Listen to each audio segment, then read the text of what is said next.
Addresses by Henry Drummond, 1891. How to learn how. Part 1. Dealing with doubt. There is a subject which I think we as workers amongst young men cannot afford to keep out of sight. I mean the subject of doubt. We are forced to face that subject. We have no choice. I would rather let it alone, but every day of my life I meet men who doubt, and I'm quite sure that most of you have innumerable interviews every year with men who raise skeptical difficulties about religion. Now it becomes a matter of great practical importance that we should know how to deal wisely with these men. Upon the whole, I think that these are the best men in the country. I speak of my own country. I speak of the universities with which I am familiar, and I say that the men who are perplexed, the men who come to you with serious and honest difficulties, are the best men. They are men of intellectual honesty and cannot allow themselves to be put to rest by words or phrases or traditions or theologies, but who must get to the bottom of things for themselves. And if I am not mistaken, Christ was very fond of these men. The outsiders always interested him and touched him. The orthodox people, the Pharisees, he was much less interested in. He went with publicans and sinners, with people who were in revolt against the respectability, intellectual and religious of the day. And following him, we are entitled to give sympathetic consideration to those whom he loved and took trouble with. First, let me speak for a moment or two about the origin of doubt. In the first place, we are born questioners. Look at the wonderment of a little child in its eyes before it can speak. The child's great word when it begins to speak is why. Every child is full of every kind of question about every kind of thing that moves and shines and changes in the little world in which it lives. That is the incipient doubt in the nature of man. Respect doubt for its origin. It is an inevitable thing. It is not a thing to be crushed. It is a part of man as God made him. Heresy is truth in the making, and doubt is the prelude of knowledge. Secondly, the world is a sphinx. It is a vast riddle, an unfathomable mystery, and on every side there is temptation to questioning. In every leaf, in every cell of every leaf, there are 100 problems. There are 10 good years of a man's life in investigating what is in a leaf, and there are 5 good years more in investigating the things that are in the things that are in the leaf. God has planned the world to incite men to intellectual activity. Thirdly, the instrument with which we attempt to investigate truth is impaired. Some say it fell and the glass is broken. Some say prejudice, heredity, or sin have spoilt its sight and have blinded our eyes and deadened our ears. In any case, the instruments with which we work upon truth, even in the strongest men, are feeble and inadequate to the tremendous task. And in the fourth place, all religious truths are doubtable. There is no absolute proof for any one of them. Even that fundamental truth, the existence of God, no man can prove by reason. The ordinary proof for the existence of God involves either an assumption, argument in a circle, or a contradiction. The impression of God is kept up by experience, not by logic, and hence when the experimental religion of a man, of a community, or of a nation wanes, religion wanes. Their idea of God grows indistinct, and that man, community, or nation becomes infidel. Bear in mind, then, that all religious truths are doubtable, even those which we hold most strongly. What does this brief account of the origin of doubt teach us? It teaches us great intellectual humility. It teaches us sympathy and toleration with all men who venture upon the ocean of truth to find out a path through it for themselves. Do you sometimes feel yourself thinking unkind things about your fellow students who have intellectual difficulty? I know how hard it is always to feel sympathy and toleration for them, but we must address ourselves to that most carefully and most religiously. If my brother is short-sighted, I must not abuse him or speak against him. I must pity him and, if possible, try to improve his sight, or to make things that he is to look at so bright that he cannot help seeing. But never let us think evil of men who do not see as we do. From the bottom of our hearts let us pity them, and let us take them by the hand and spend time and thought over them, and try to lead them to the true light. What has been the Church's treatment of doubt in the past? It's been very simple. There is a heretic. Burn him. That is all. There is a man who has gone off the road. Bring him back and torture him. We have got past that physically. Have we got past it morally? What does the modern Church say to a man who is skeptical? Not burn him, but brand him. Brand him. Call him a bad name. And in many countries at the present time, a man who is branded as a heretic is despised, tabooed, and put out of religious society much more than if he had gone wrong in morals. I think I am speaking within the facts when I say that a man who is unsound is looked upon in many communities with more suspicion and with more pious horror than a man who now and then gets drunk. Burn him, brand him, excommunicate him. That has been the Church's treatment of doubt, and that is perhaps to some extent the treatment which we ourselves are inclined to give to the men who cannot see the truths of Christianity as we see them. Contrast Christ's treatment of doubt. I have spoken already of his strange partiality for the outsiders, for the scattered heretics up and down the country, of the care which he loved to deal with them, and of the respect in which he held their intellectual difficulties. Christ never failed to distinguish between doubt and unbelief. Doubt is can't believe. Unbelief is won't believe. Doubt is honesty. Unbelief is obstinacy. Doubt is looking for light, and unbelief is content with darkness. Loving darkness rather than light, that is what Christ attacked, and attacked unsparingly. But for the intellectual questioning of Thomas and Philip and Nicodemus, and the many others who came to him to have their great problems solved, he was respectful, generous, and tolerant. And how did he meet their doubts? The Church, as I have said, says brand him. Christ said teach him. He destroyed by fulfilling. When Thomas came to him and denied his very resurrection, and stood before him waiting for the scathing words and lashing for his unbelief, they never came. They never came. Christ gave him facts. Facts. No man can go around facts. Christ said, "Behold my hands and my feet." The great God of science at the present time is a fact. It works with facts. Its cry is, "Give me facts." Found anything you like upon facts, and we will believe it. The Spirit of Christ was the scientific spirit.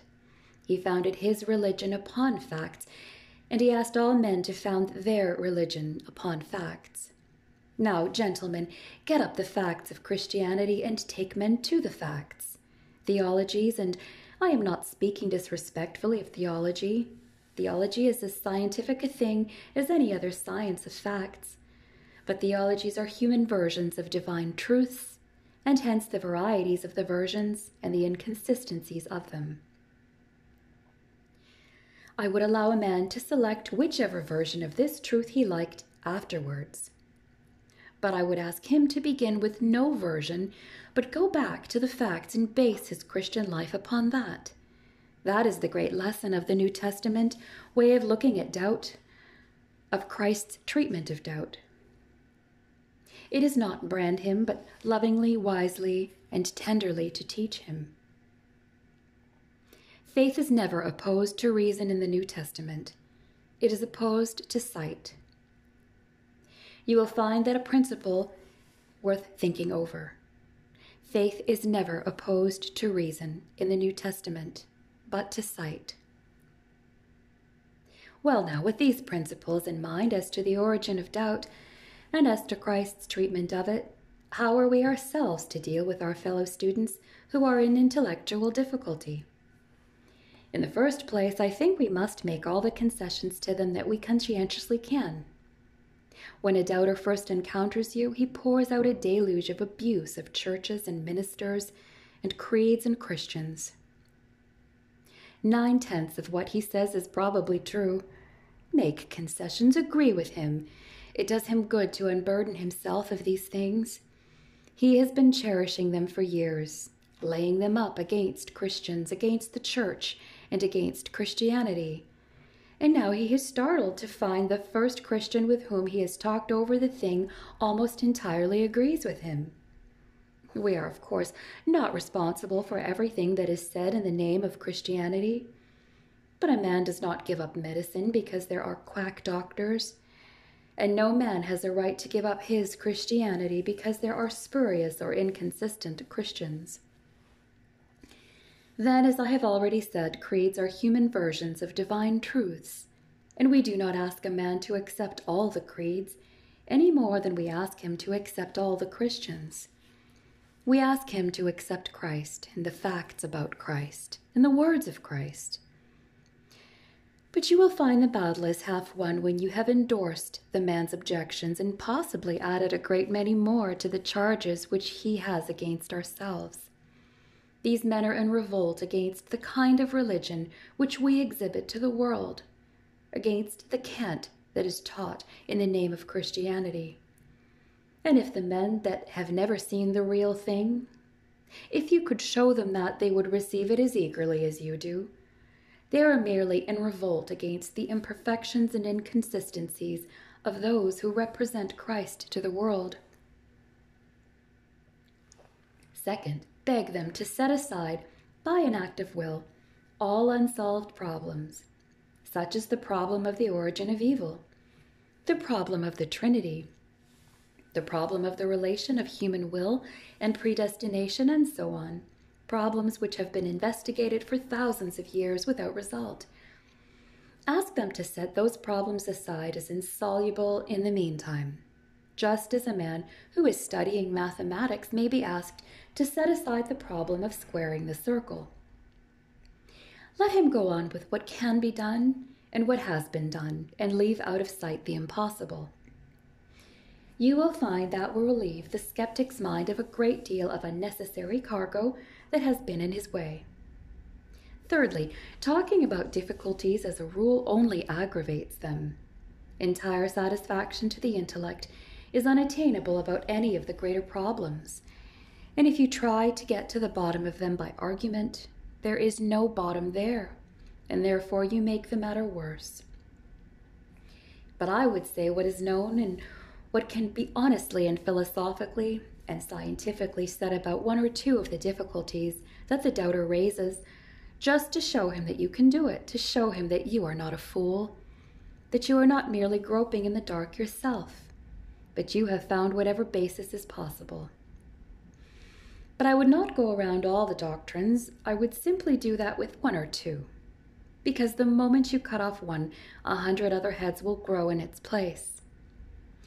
It would be a pity if all these problems could be solved.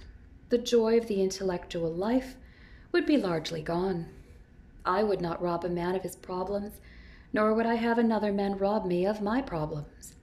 They are the delight of my life, and the whole intellectual world would be stale and unprofitable if we knew everything. Fourthly, and this is the great point, turn away from the reason and go into the man's moral life. I don't mean go into his moral life and see if the man is living in conscious sin, which is the great blinder of the eyes. I'm speaking now of honest doubt. But open a new door into the practical side of man's nature. Entreat him not to postpone life and his life's usefulness until he has settled the problems of the universe. Tell him these problems will never all be settled, that his life will be done before he has begun to settle them. And ask him what he is doing with his life meantime. Charge him with wasting his life and his usefulness, and invite him to deal with the moral and practical difficulties of the world, and leave the intellectual difficulties as he goes along. To spend time upon these is proving the less important before the more important. And as the French say, the good is the enemy of the best. It is a good thing to think. It is a better thing to work. It is a better thing to do good. And you have him there, you see. He can't get beyond that. You have to tell him, in fact, that there are two organs of knowledge, the one reason, the other obedience. And now tell him, as he has tried the first and found the little in it, just for a moment or two to join you in trying the second. And when he asks whom he is to obey, you tell him there is but one, and lead him to the great historical figure who calls all men to him, the one perfect life, the one Savior of mankind, the one light of the world. Ask him to begin to obey Christ, and doing his will, he shall know of the doctrine whether it be of God. That, I think, is about the only thing you can do with a man, to get him into practical content with the needs of the world, and to let him lose his intellectual difficulties meantime. Don't ask him to give them up altogether.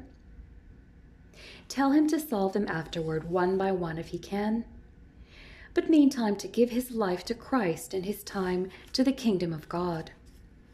And you see, you fetch him completely around when you do that. You have taken him away from the false side of his nature and to the practical and moral side of his nature. And for the first time in his life, perhaps, he puts things in their true place. He puts his nature in the relations in which it ought to be, and he then only begins to live. And by obedience, he will soon become a learner and pupil for himself. And Christ will teach him things, and he will find whatever problems are solvable gradually solved as he goes along the path of practical duty. Now let me, in closing, give a couple of instances on how to deal with specific points.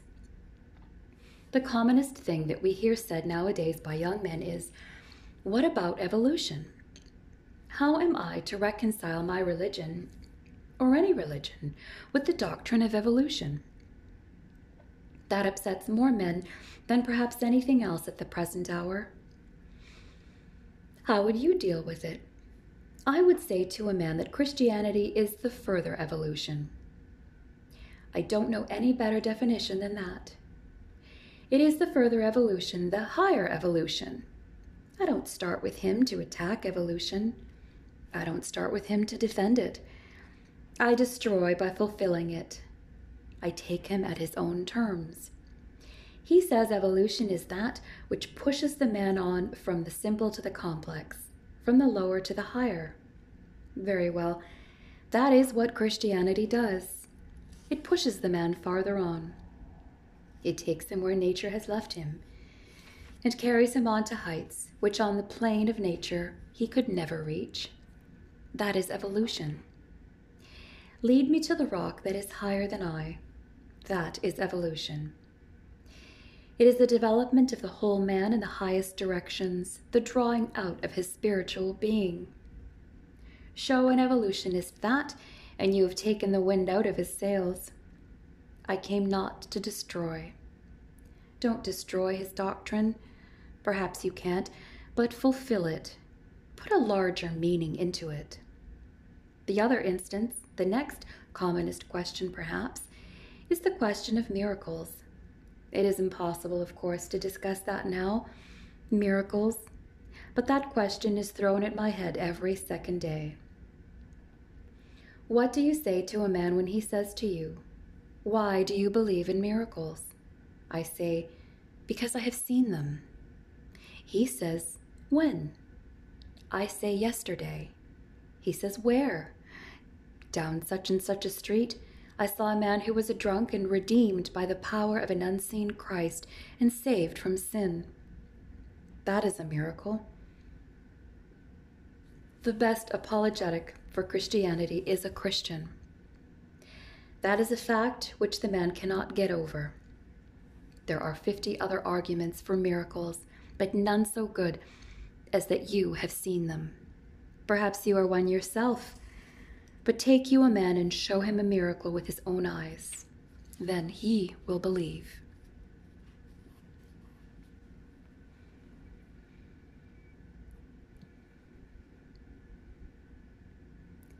Part 2. Preparation for learning. Before an artist can do anything, the instrument must be tuned. Our astronomers at this moment are preparing for an event which happens only once or twice in a lifetime, the total eclipse of the sun in the month of August. They have begun already. They are making preparations. At chosen stations in different parts of the world, they are spending all the skill that science can suggest upon the construction of their instruments. And up to the last moment, they will be busy adjusting them. And the last day will be the busiest of all, because then they must have the glasses and the mirrors polished to the last degree. They have to have the lenses in place and focused upon this spot before the event itself takes place. Everything will depend upon the instruments which you bring to this experiment.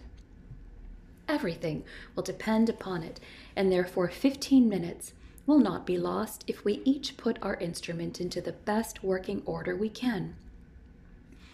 I have spoken of lenses, and that reminds me that the instrument which we bring to bear upon truth is a compound thing. It consists of many parts. Truth is not a product of the intellect alone. It is a product of the whole nature. The body is engaged in it, and the mind and the soul. The body is engaged in it. Of course, a man who has his body run down or who is dyspeptic or melancholy sees everything black and distorted and untrue. But I am not going to dwell upon that. Most of you seem in pretty fair working order so far as your bodies are concerned. Only it is well to remember that we are to give our bodies a living sacrifice, not a half-dead sacrifice as some people seem to imagine. There is no virtue in emaciation. I don't know if you have any tendency in that direction in America, but certainly we are in danger of dropping into it now and then in England, and it is just as well to bear in mind our part of the lens, a very compound and delicate lens, with which we have to take in truth.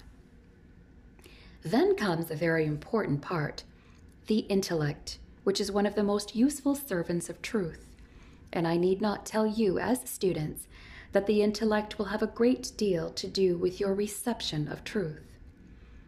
I was told that it was said at these conferences last year that a man must crucify his intellect. I venture to contradict the gentleman who made that statement. I am quite sure no such statement could ever have been made in your hearing, that we were to crucify our intellects. We can make no progress without the full use of all the intellectual powers that God has endowed us with. But more important than either of these is the moral nature, the moral and spiritual nature. Some of you remember a sermon of Robertson of Brighton entitled Obedience, the Organ of Spiritual Knowledge. A very startling title. Obedience, the Organ of Spiritual Knowledge. The Pharisees asked about Christ. How knoweth this man letters, having never learned?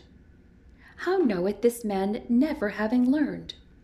The organ of knowledge is not nearly so much mind as the organ that Christ used, namely obedience. And that was the organ which he himself insisted upon when he said, He that willeth to do his will shall know of the doctrine whether it be of God.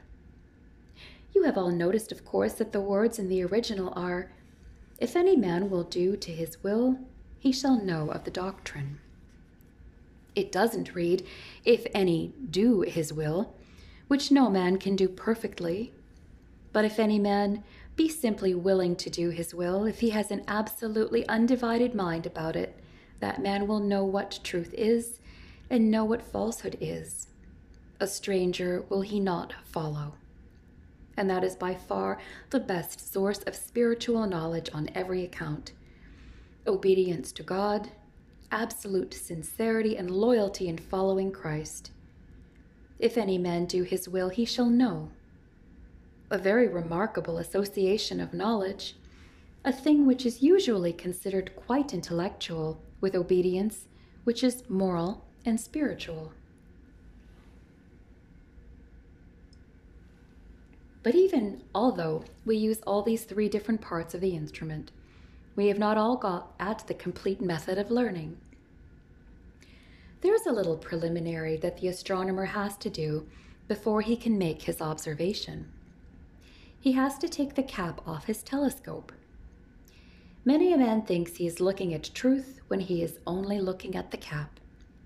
Many a time I have looked down my microscope and thought I was looking at the diatom for which I had long been searching, and found I had simply been looking at a speck of dust upon the lens itself.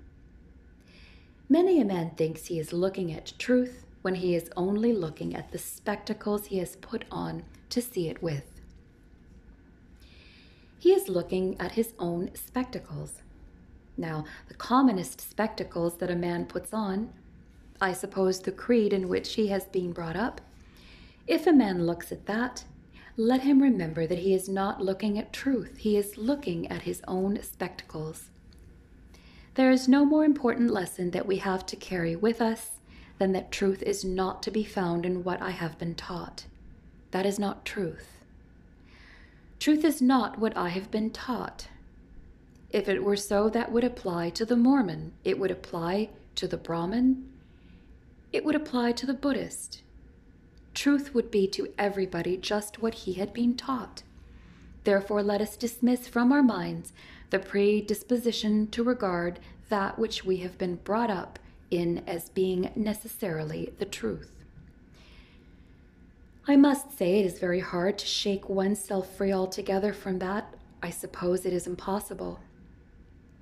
But you see the reasonableness of giving up that as your view of truth when you come to apply it all around. If that were the definition of truth, truth would be just what one's parents were. It would be a thing of hereditary transmission, and not a thing absolute in itself. Now, let me venture to ask you to take that cap off. Take that cap off now and make up your minds you are going to look at truth naked, in its reality as it is, not as it is reflected through other minds, or through any theology, however venerable. Then there is one thing I think we must be careful about, and that is, besides having the cap off and having all the lenses clean and in position to have the instrument rightly focused. Everything may be right, and yet when you go and look at the object, you see things altogether falsely. You see things not only blurred, but you see things out of proportion.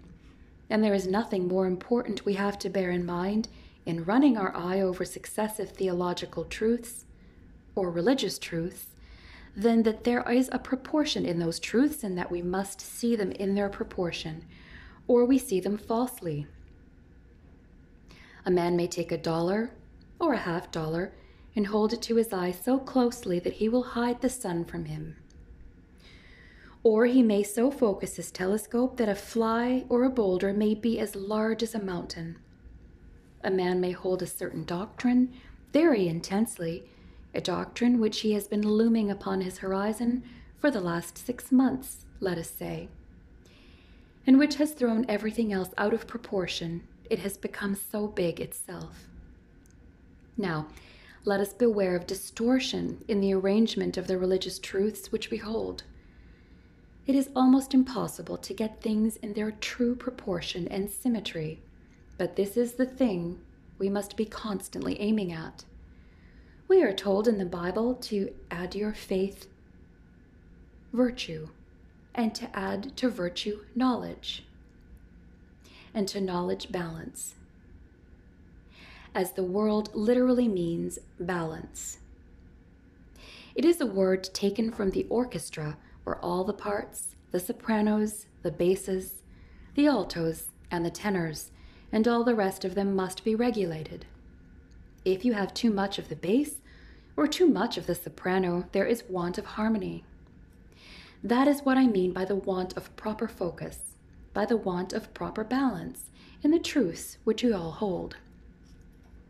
It will never do to exaggerate one truth at the expense of another, and a truth may be turned into a falsehood very, very easily by simply being either too much enlarged or too much diminished.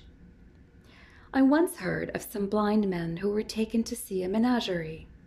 They had gone around the animals, and 4 of them were allowed to touch an elephant as they went past. They were discussing afterward what kind of a creature the elephant was. One man who had touched its tail said the elephant was like a rope. Another of the blind men, who had touched his hind limb, said, "No such thing. The elephant is like the trunk of a tree." Another, who had felt its sides, said, "That is all rubbish. An elephant is a thing like a wall." And the 4th, who had felt its ear, said that an elephant was like none of these things. It was like a leather bag. Now, men look at truth at different bits of it, and they see different things, of course, and they are very apt to imagine that the thing which they have seen is the whole affair, the whole thing. In reality, we can only see a very little bit at a time, and we must, I think, learn to believe that other men can see bits of truth as well as ourselves. Your views are just what you see with your own eyes, and my views are just what I see. And what I see depends on just where I stand. And what you see depends on just where you stand. And truth is very much bigger than an elephant. And we are very much blinder than any of those blind men as we come to look at it.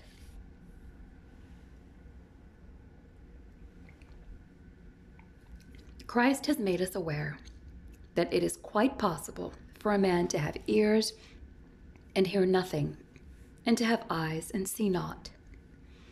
One of the great disciples saw a great deal of Christ, and he never knew him. "Have I been so long time with you, Philip, and yet hast thou not known me?